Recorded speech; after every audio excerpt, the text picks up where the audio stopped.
नमस्कार, मी अक्षरा पाटील. पुस्तक वाचन या युट्यूब चॅनलमध्ये आपणा सर्वांचं खूप मनापासून स्वागत. मित्रांनो, डॉक्टर सुधा मूर्ती यांच्या महाश्वेता या अप्रतिम कादंबरीचं आपण वाचन करीत आहोत. तत्पूर्वी चॅनलवर पहिल्यांदाच असाल किंवा चॅनल यापूर्वी सबस्क्राईब करायचं राहून गेलं असेल तर चॅनलला ती सबस्क्राईब करा आणि पुस्तक वाचन कसं वाटलं हे कमेंट बॉक्समध्ये जरूर कळवा. भाग 6. दुसऱ्या दिवशी सकाळी अनुपमेला नेहमीप्रमाणे जाग आली. ती रात्री जेवली नव्हती. कुणी तिला जेवायला बोलावलंही नव्हतं.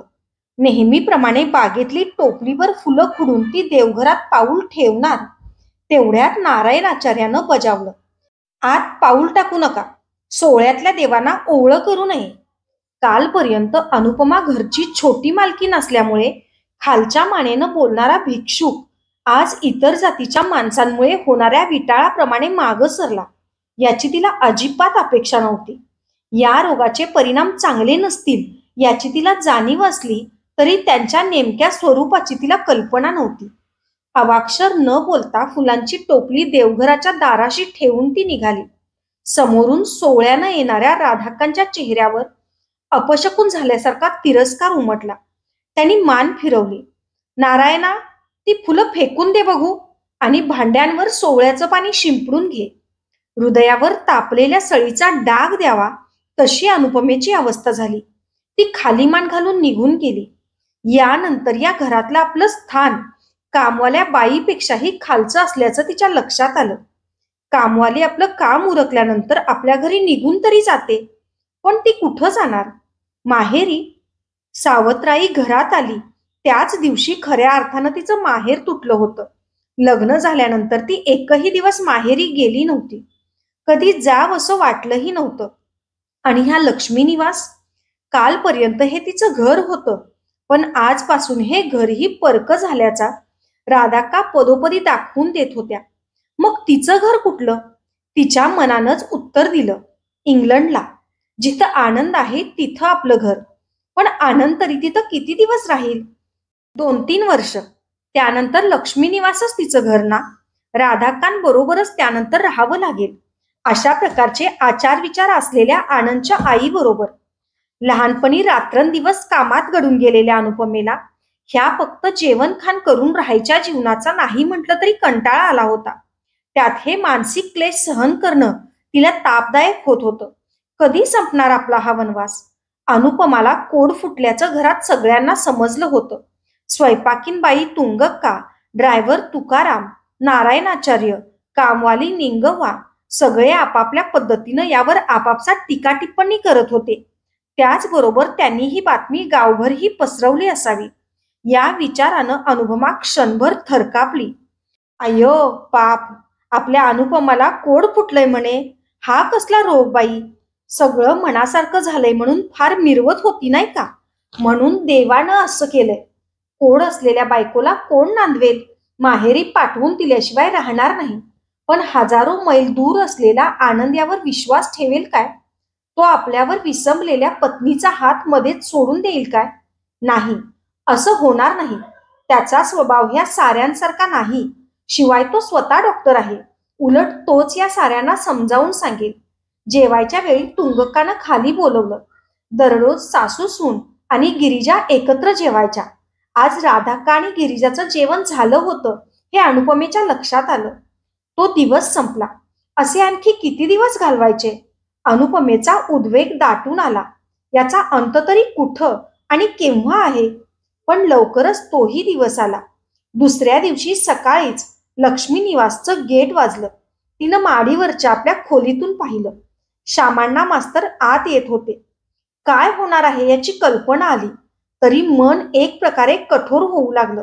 जे होईल ते पाहता येईल अशी भावना मनात निर्माण झाली. ती कान देऊन खाली चाललेलं संभाषण ऐकू लागली.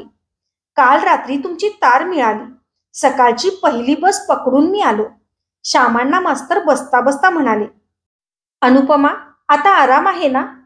तिला काय धाड भरलीये? ठणठणीत आहे. आनंदरावांकडची काही बातमी? तोही ठीक आहे. तुमची प्रकृती कशी आहे? श्यामांना टेलिग्रामचं कारण शोधत होते. आम्हाला काहीही झालेलं नाही.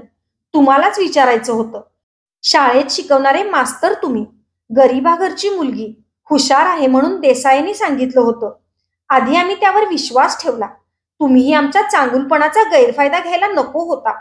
आम्ही फक्त नारळ आणि मुलगी स्वीकारायला तयार झालो म्हणून हा मोठाच दागिना आमच्या गळ्यात मारलात, नाही का? काय बोलताय तुम्ही? काय झालं? मला काहीही समजत नाही. तिचं काही चुकलं असेल तर क्षमा करा. आई वेगळी पोर. काहीतरी उलट बोलली असेल, मी तिला समजावून सांगेन. आम्ही गरीब आहोत, पण कसलीही फसवणूक केलेली नाही. देवाची साक्ष देऊन सांगतो. तर मग बोलवाच तुमच्या साक्षीला. मुलीला कोड असतानाही ते लपवून तिला आमच्या घरी दिलीत ना? ही फसवणूक का केलीत तुम्ही? काय? अनुपमाला कोड आहे? कोण म्हणतंय? अशक्य आहे ते. आमच्या घराण्यात आजवर कुणालाही कोड आलेलं नाही. तुमची काहीतरी चुकीची कल्पना झाली आहे. चुकीची कल्पना? थांबा. अनुपमा, अनुपमा. शामांनानीही हाक मारली. जड अंतःकरणानं आणि पावलांमध्ये मनामनाच्या बेड्या असाव्यात अशा प्रकारे जिना उतरत अनुपमा खाली उतरली. समोर प्रवाशामुळे थकलेले, त्याहीपेक्षा दुःखानं आणि चिंतेनं व्यथित झालेले वडील आणि परीक्षा घ्यायला उभी असलेली घरातली इतर माणसं उभी होती. ही आपली अग्निपरीक्षाच. अग्निपरीक्षा देऊनही सीतेचा वनवास कुठं चुकला म्हणा? अनुपमा खाली मान घालून उभी राहिली. अनु, तुझ्या सासूबाई काय सांगतायत? खरं आहे ते? वडिलांच्या प्रश्नावरही अनुपमा काही न बोलता उभी राहिली. आम्ही खोटं बोलतो म्हणतात तुझे वडील. सांग त्यांना खरं काय आहे ते. एक ना एक दिवस सांगितलंच पाहिजे. किती दिवस लपवणं शक्य आहे? आप्पा, परवापर्यंत काहीही नव्हतं. गेल्या 1-2 महिन्यात मात्र हा पांढरा डाग दिसायला लागला. तिनं निर्या उचलून पावलांवरचा पांढरा डाग दाखवला. राधाक्कांच्या चेहऱ्यावर विजयाचा आनंद पसरला आणि श्यामांनांच्या चेहऱ्यावर निराशा. पटलं ना? आता तुम्ही तुमच्या मुलीला तुमच्या घरी घेऊन जा. आमचा मुलगा आल्यानंतर पुढचा विचार करूया. डाग नाहीसा झाल्याशिवाय अनुपमानं या घराचा उंबरा ओलांडू नये पुन्हा. आमची फसवणूक झालीये. आनंदलाही मी सगळं कळवेन. नंतर त्या अनुपमाकडे वळून म्हणाल्या, समजलं ना मी काय सांगितलंय ते? आणि माहेरी जाताना आम्ही दिलेले सोन्याचे दागिने इथंच ठेवून जा. श्यामांना गयावया करत म्हणाले, तुम्हालाही मुलगी आहे. हिलाही तुमची मुलगी समजा. देवानं मागच्या कुठल्या तरी जन्माची शिक्षा दिली आहे तिला. तुम्ही अशा कठोर झालात तर कसं? आई वेगळी पोर. तुम्हीच तिच्या आई. अनुपमानं श्यामांना मध्येच अडवलं. चला आप्पा, आलेच मी. लगेच निघूया. राधाक्कांचा दगडासारखा कठोर स्वभाव अनुपमा जाणून होती. आपल्या खोलीत जाऊन तिनं आपल्या लग्नाआधीच्या साध्या मोजक्या साड्यांनी आनंदचा तिच्याबरोबरचा फोटो तेवढा घेतला. गिरिजा, तुझ्या वहिनीला कुंकू लाव. अनुपमाला जाणवलं, कदाचित ही आपली या घराशी आणि या माणसांची शेवटची भेट ठरेल. अवाक्षर न बोलता सारा भावनावेग आवरून अनुपमा आपली पिशवी उचलून वडिलांबरोबर लक्ष्मी निवास बाहेर पडली. मागं वळून न बघता. सावाक्का अस्वस्थपणे आतबाहेर करत होत्या. आदल्या दिवशी त्यांच्या सावत्र मुलीच्या अनुपमाच्या घरून आलेल्या तारेमुळे त्या घराची शांता डहुळली होती. कारण नेमकं समजलं नसलं तरी तो अपशकुन असल्याचं सावाकांना जाणवलं होतं. संध्याकाळी उन्हं उतरत असताना श्यामांना येत असल्याचं दिसलं. पाठोपाठ अनुपमाही दिसली. दमून भागून दाराच्या ओसरीतच श्यामांना मास्तरांनी बसकन मारली. त्यांनी दीर्घ सुस्कारा सोडला. अनुपमा काही न बोलता आत गेली. अनुला का पाठवलीये माहेरी? ना कुठला सण ना कार्य, त्यांनी विचारलं. श्यामांना काही बोलले नाही. ते भिंतीला टेकून बसले. तुमचा चेहरा एवढा का उतरलाय? काय झालं? ही बया सासरी भांडली बिंडली की काय? यावरही श्यामांना बोलले नाही. मी म्हणते, झालंय तरी काय तुम्हाला? भूक लागलीये? आधी स्वयंपाकाचं काहीतरी बघू. नुसत्या चौकशा करू नकोस. सकाळपासून तोंडात पाण्याचा थेंब नाही. अय्यो, असले कसले हे पाहुणे जळले मेले? पहिल्यांदा श्रीमंत पाहुण्यांकडे गेलात तर जेवणाचं राहू दे, पाणीही दिलं नाही. आमच्या वसुदाच्या घरचे पाहुणे बघा कसे व्यवहारी आहेत. नुसता श्रीमंतीचा फुकट डौल काय कामाचा? श्यामांना संतापले. प्रवासाची दमणूक, पोटात भुकेचा डोंब उसळलाय. मन आधीच दुःख आणि अपमानानं विद्ध झाले. त्यात ही बायको टोमणे मारतीये. बंद कर तुझं पुराण. आम्ही इथं मरायला लागलोय.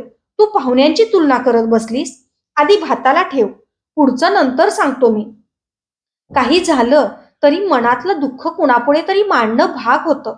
श्यामांना ते शक्य होतं, पण अनुपमा, ती काही न बोलता गप्प होती. सावाकानाही जाणवलं, काहीतरी हिचीच भानगड आहे. रात्रीचं जेवण झाल्यावर श्यामांनानी जे घडलं ते सगळं सावाकाना सांगितलं.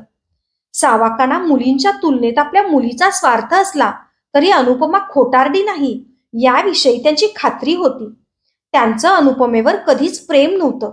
एखाद्या परक्या अनाथ मुलीविषयी त्यांना अनुकंपा वाटली तरी आपल्या या सावत्र मुलीविषयी त्यांची भावना करकरीत होती. आपल्या आधी आपल्या पतीच्या प्रेमाची सर्वाधिकारी असलेल्या आणि अनुपमेच्या रूपानं आपली कायमची आठवण ठेवून गेलेल्या सवतीचं अस्तित्व दाखवणारी ही मुलगी कितीही गुणवंत असली तरी सावाका कशा तिच्यावर प्रेम करतील. पण अनुपमाला लग्नाआधी कोण नव्हतं हे सावाकालाही ठाऊक होतं. लग्नानंतर नजरेआड झालेली सवतीची मुलगी आता पुन्हा परित्यक्त्या होऊन माहेरी आली होती. सावाकाना संताप आला.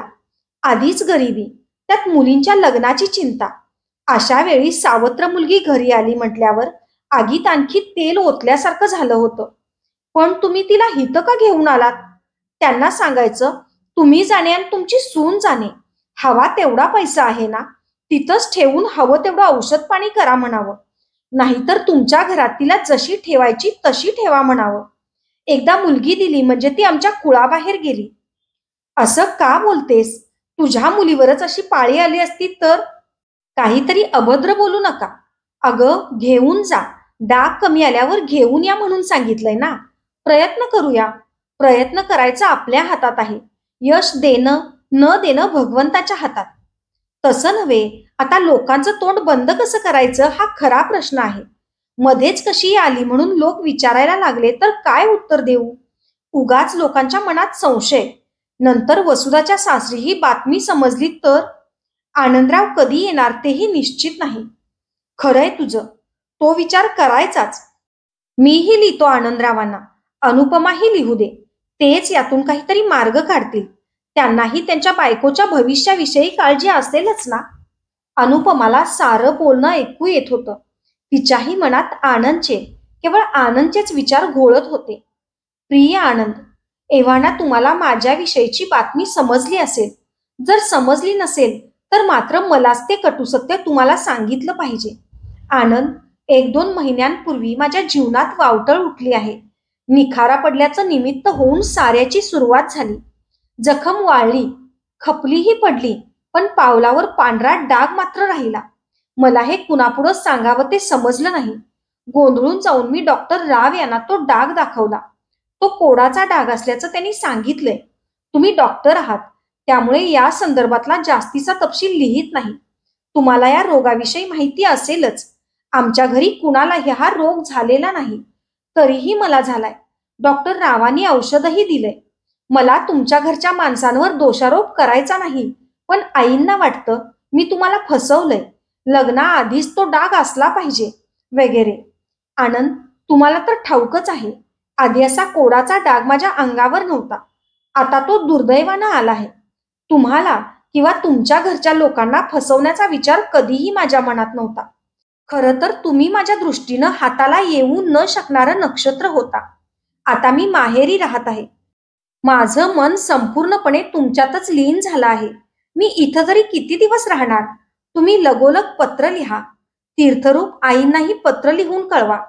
तुमच्या पत्राची चातकाप्रमाणे वाट पाहत आहे. तुमचीच अनुपमा. आनंदच्या पत्राची वाट पाहणं आता अनुपमेचं एकमेव काम होऊन बसलं होतं. संपूर्ण जीवनाचा प्रवाहच बदलून टाकण्याची ताकद या आनंद नावाच्या भगीरथात आहे असा तिचा विश्वास होता. सावा काही मागच्या पिढीतल्या होत्या. कोड म्हणजे अभद्र अशीच त्यांचीही भावना होती.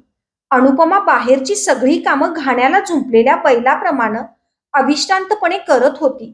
ती आपल्या मनातली अस्वस्थता आणि निराशा कामात व्यक्त होऊ देत नव्हती. दिवस मावळला की रात्रीच्या वेळी ती आकाशातले तारे निरखत बसत होती. आता आनंद काय करत असेल?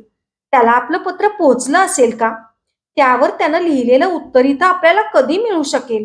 नक्षत्रांनो, कालिदासाच्या मेघदूताप्रमाणे तुम्हीही माझा निरोप क्षणार्धात आनंदला पोचवू शकाल काय? आणखी कुणाला मी तरी विनवू? पोस्टमन वसप्पा म्हणायचा, अनुपमा, तू का दररोज पोस्टापर्यंत येण्याचे कष्ट घेतेस? पत्र आलं की मी सर्वांना आधी तुला आणून देईन ना, मग तर झालं. विवाहित मुलगी कारणाशिवाय माहेरी फार दिवस राहिली की समाजात बोलणाऱ्यांच्या हाती माईक दिल्यागत, त्यातही खेड्यामध्ये जास्तच. इंद्राचं वैभव पायाशी लोळत असलेल्या घरी दिलेली अनुपमा कारणाशिवाय माहेरी येऊन का राहिली आहे हे गावकऱ्यांना समजेना. पण म्हणून गप्प बसणंही त्यांच्या स्वभावात नव्हतं. शेजारच्या घरातल्या शांतवानी चौकशी केली. का हो, तुमची अनुपमा सगळे सण संपल्यावर का बरं आलीये? काही विशेष बातमी? छे हो, तशी काही बातमी नाही. उगाच कंटाळा आलाय म्हणून आली. झालं, सासरकडचीही कुणी बोलवायला आलं नाही. त्यांच्या घरी तरी पुरुष माणसं कोण आहेत बोलवायला यायला? किती दिवस अशा प्रकारे विषय लपवून ठेवणार? अनेक अफवा, कडवट तिरकस कल्पना हवेत पसरू लागल्या. अनुपमाचा पायावरचा डाग हा सगळ्यांकडे लक्ष न देता मूकपणे पसरत चालला होता. त्याचं निरीक्षण करता करता अनुपमा कोमेजून जात होती. अधिकच हतबल होत होती. डॉक्टर रावांची ती औषधही नियमितपणे घेत होती. आनंदचं पत्र आलं नाही. पत्त्यात काहीतरी चूक झाली असेल असा विचार करून तिनं आणखी एक पत्र लिहिलं. दररोज पत्राची वाट पाहणं सुरूच होतं. एक दिवस वासंनानी आपण होऊन, अनुपमा, तुझं पत्र म्हणत तिला पत्र दिलं. निराशेतून आशेचा किरण उमटला. नाही, आनंद मला विसरला नाही. घराचा दरवाजा वाजला. अनुपमानं दार उघडलं. दारात दोन पुरुष उभे होते. त्यांनी तिचं नकशिखांत निरीक्षण केलं. त्या नजरांनी ती संकोचून गेली. तरीही तिनं सांगितलं, बसा, आप्पा बाहेर गेलेत, एवढ्यात येतील. तिनं पाण्याचं तांब्या भांड बाहेर आणून ठेवलं. त्यांच्यापैकी एक जण पाणी प्यायला. दुसऱ्या माणसानं पुन्हा तिच्याकडे पाहत विचारलं, तूच थोरली काय? होय. काही न बोलता त्यांनी एकमेकांकडे पाहिलं. थोड्या वेळात सावाक्का आल्या. त्या दोघांना पाहताच गडबडल्या. गोंधळून आत येऊन तिला विचारू लागल्या, त्यांना काय दिलंस? वसुधाच्या सासरची माणसं, सासरा आणि मुलाचा मामा. हे कुठं गेलेत? नंदा, लवकर बोलावून आण बघू त्यांना. अनुपमा मुकाट्यानं आतल्या खोलीत सरली. उगाच आपला अपशकून कशाला? श्यामांना मास्तर धावत आले. वसुधा स्वयंपाकघरात शिरली. श्यामांना गडबडीनं म्हणाले, काय घेणार, चहा की कॉफी? मीच लग्नाची तारीख ठरवणार होतो. तुम्ही आज इथंच मुक्काम करा. वृद्ध गृहस्थांनी खुणेनच त्यांना थोपवलं. मुलाचे मामा सांगू लागले, तेच सांगायला म्हणून मुद्दाम आलोय. घरी थोडी अडचण आहे. गावी गेल्यावर बाकी सविस्तर पत्र लिहितोच. असेच या बाजूला आलो होतो. म्हटलं जाता जाता भेटून जाऊया. निघतो. परवानगी द्या. पाहुणे फक्त चहा पिऊन निघून गेले. श्यामांना बसस्टँड पर्यंत पोहोचवायला जाऊन आले. सावाकांची लग्नाची जी तयारी चालली होती ती बघून अनुपमा चकित झाली होती. तिच्या लग्नाच्या वेळी हिरव्या बांगड्या आणि एक 100 रुपयांची साडी सोडली तर आणखी काही आणलं नव्हतं. आर्थिक अडचण असल्याचं अनुपमेलाही नवं नव्हतं. पण वसुधेच्या लग्नाच्या संदर्भात मात्र आर्थिक चणचणीचा उल्लेखही होत नव्हता. वेगवेगळ्या प्रकारची स्टीलची भांडी, डबे, सासूला साडी, सगळी गरिबी आपल्याच लग्नापुरती असल्याचं अनुपमाच्या लक्षात येत होतं. अनुपमेला या किरकोळ वस्तूंपेक्षा कितीतरी मोलाचा पती लाभला होता, पण आता तोच हातातून निसटला होता.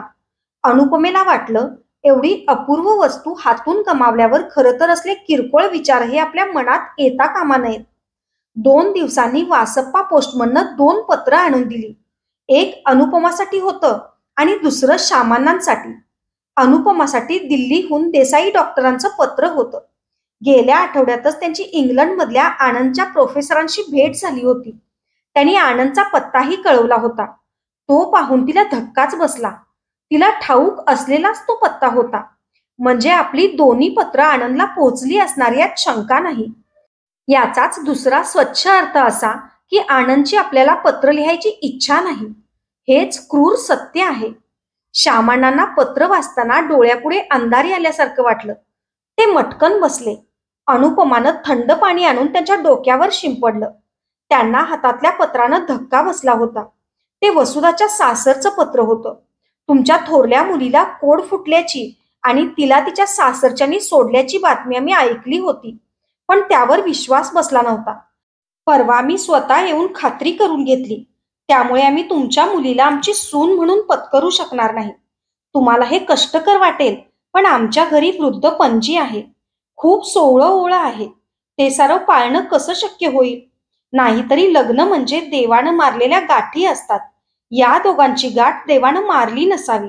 त्यामुळे आपण लग्नाची तयारी करू नये. कुठल्याही मुलीच्या बापावर हृदयाघाताचा प्रसंग आणणारं पत्र ते. अनुपमानं अपमानानं खाली मान घातली. घरात रडणं सुरू झालं. घरात कुणाचा तरी मृत्यू झाला असावा तसं सुटकी वातावरण पसरलं.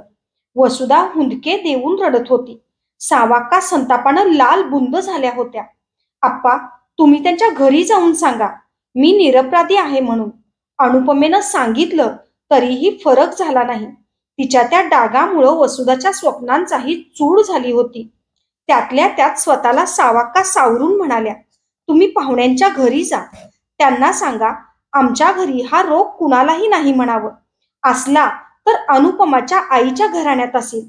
ती काही वसुधाची सख्खी बहीण नाही असं सांगून या. हजार खोटं बोलून एक लग्न जुळवावं म्हणतात. आपल्या मृत आईच्या घराण्यात हा रोग आहे असं सांगितलं तर या बहिणींची लग्न होतील. आपल्या जीवनाची तर ही परवड झालीये. वसुधा आणि नंदाची ही गत व्हायला नको. अनुपमा म्हणाली, आप्पा, आई सांगतेय तसंच करा. त्यामुळे तरी लग्न ठरू दे हिचं. निराश मनानं श्यामांना घराबाहेर पडले. ते गावाहून परतेपर्यंत घरात कुणी परस्परांशी बोलत नव्हतं की चूल पेटली नाही. कुणाचंच मन स्थिर नव्हतं. श्यामांना खालच्या मानेनं परतले. त्यावरून काय घडलं असेल त्याचा अंदाज आला. त्यांनी सांगितलं, पाहुण्यांनी काहीही ऐकून घेतलं नाही. लग्न मोडू नये म्हणून खोटं बोलताय. आमच्या मुलाला आणखी मुली मिळत नाहीत काय? याच मोसमात्याचं लग्न जमवून दाखवतं की नाही बघा, वगैरे बोलत राहिले. अनुपमाच्या डोळ्यात पाणीही आलं नाही. मन उद्विग्न होऊन गेलं. पण या घटनेमुळे श्यामांना निसत्व होऊन गेले. ते आणखी वय झाल्यासारखे दिसू लागले. एवढ्यात त्यांची दुसऱ्या तालुक्यातल्या शाळेत बदली झाल्याची बातमी समजली. तेवढाच परिसराचा बदल होईल या विचारानं सगळ्यांना थोडं हायसं झालं. अशाच नवनवीन आणि विविध विषयांवरच्या कथा, कविता आणि पुस्तकांसाठी पुस्तक वाचन बाय अक्षरा पाटील हे चॅनल सबस्क्राईब करा. आणि पुस्तक वाचन कसं वाटलं हे कमेंट बॉक्समध्ये जरूर कळवा. थँक्यू.